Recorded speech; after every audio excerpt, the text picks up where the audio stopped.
If you've been here for a minute, you know that I used to be terrorized by the dead when I was a kid. They were in my room, they were everywhere I went, but particularly at night when I was trying to sleep. I was so scared all the time. I hadn't invited them in, didn't know why they were there, and I had no support to explain why it was happening. This was actually something that runs in our family that I didn't learn until later.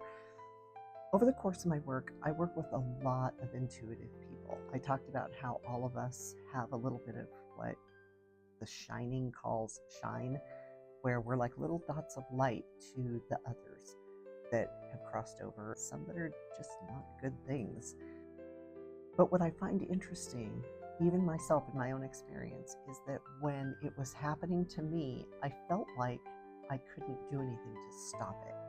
And because I felt helpless, that added to my fear. Once it was explained to me that I didn't have to put up with it, I could make it stop whenever I wanted by being firm and being angry, that was a game changer. So I don't know where along the way we picked up this idea that the dead are different than we are, that we have to treat them with respect and honor and reverence. We have to be more respectful of them when they're dead than we did when they were alive. That's a misconception. We do not.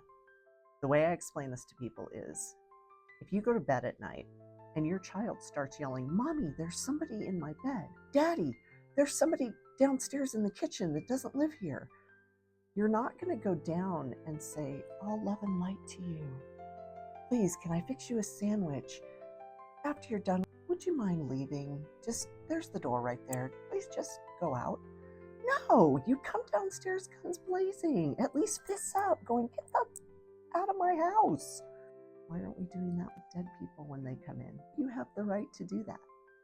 If you didn't invite them in, they have no more reason to be in your house than some living person off the street who's decided that they're just going to come in and make themselves at home.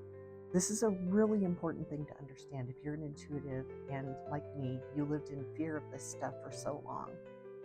What's interesting is 95% of the time, they leave.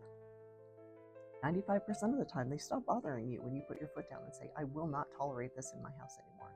If you can turn your fear into anger, you will become far more efficient in getting rid of this stuff.